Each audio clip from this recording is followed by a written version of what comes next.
Shalom, everyone.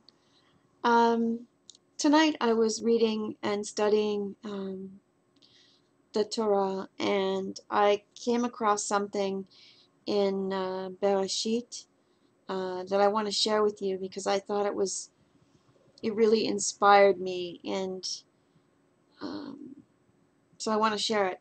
And I want to share it with Ellie, Ellie the elephant. She's my stuffed animal. You can see her there.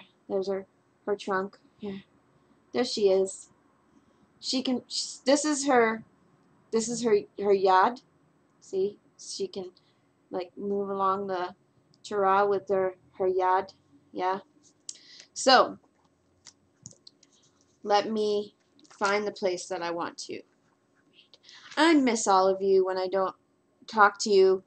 Um, I really love our group. It's just so much fun.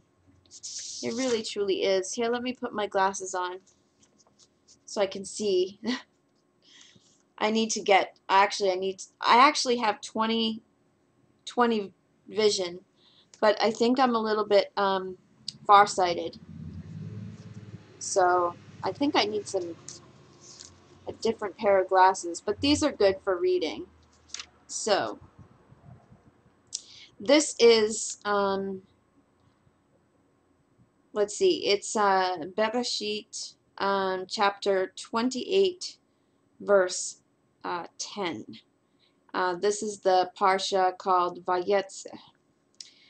And I'm gonna read it to you. It's just this one little part. It says, Jacob left Beersheba and set out for Haran. He came upon a certain place and stopped there for the night, for the sun had set. Taking one of the stones of that place, he put it under his head and lay down in that place. He had a dream.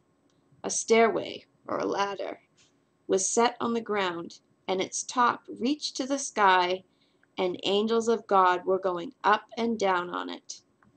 And the Lord was standing beside him, and he said, I am the Lord, the God of your father Abraham, and the God of Isaac. The ground on which you are lying I will assign to you and your offspring. Your descendants shall be as the dust of the earth. You shall spread out to the west, and to the east, to the north, and to the south. All the families of the earth shall bless themselves by you and your descendants. Remember, I am with you. I will protect you wherever you go, and will bring you back to this land.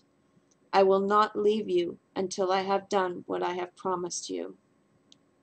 Jacob awoke from his sleep and said, Surely the Lord is present in this place, and I did not know it. Shaken, he said, How awesome is this place! This is none other than the abode of God, and that is the gateway to heaven. Early in the morning, Jacob took the stone that he had put under his head and set it up as a pillar, and poured oil on top of it. He named that site Elle, which means house of God. But previously the name of the city had been Luz.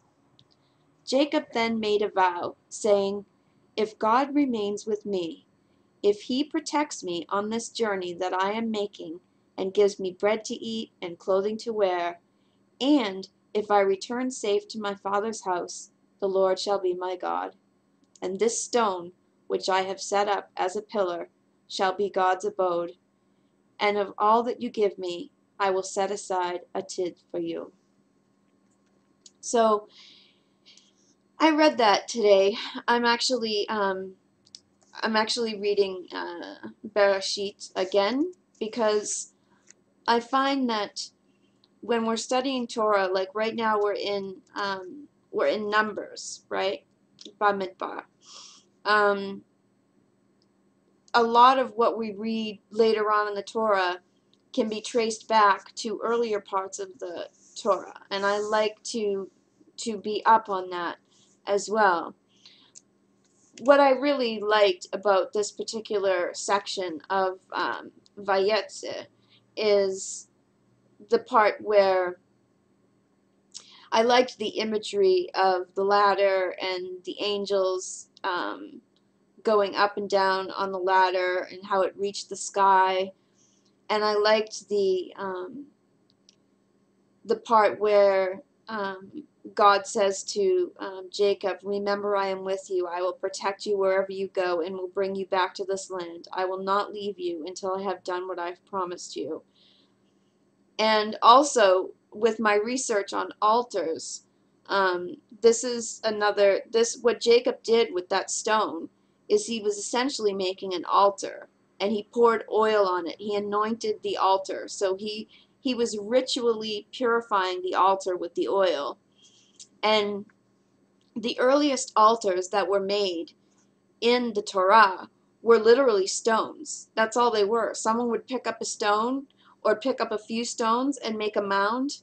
And later on, if you read past Va-Yetze, you will see, you will read about the altars that were set up. Some of them started to get a little bit more complex, meaning instead of using one stone, they used a few stones and made a mound, and then it comes to eventually the altars started to become carved, right, with 4 central horns on each side. And they were really primitive, and then they got more and more complex as time goes on in the Torah. So I thought that was really interesting that it was the first, as far as I know, it was the first altar that was set up, was this one stone. I think aside from Isaac, that was more of that was a sacrificial altar, but this was the first like stone altar, singular stone altar. Didn't have wood on it. Like with Isaac, there was wood involved. With this, there was no wood. So, yeah, so I want to also remind everyone that we have Torah study Thursday night, which is tonight for me, actually, and it's going to be at our regular time. So it'll be at 7 p.m. Pacific time, 10 p.m. Eastern time, and those are both North American time, so you'll have to calculate for your European time. Just remember that it's good to use an online time interpreter, because some people are on daylight savings and some people aren't.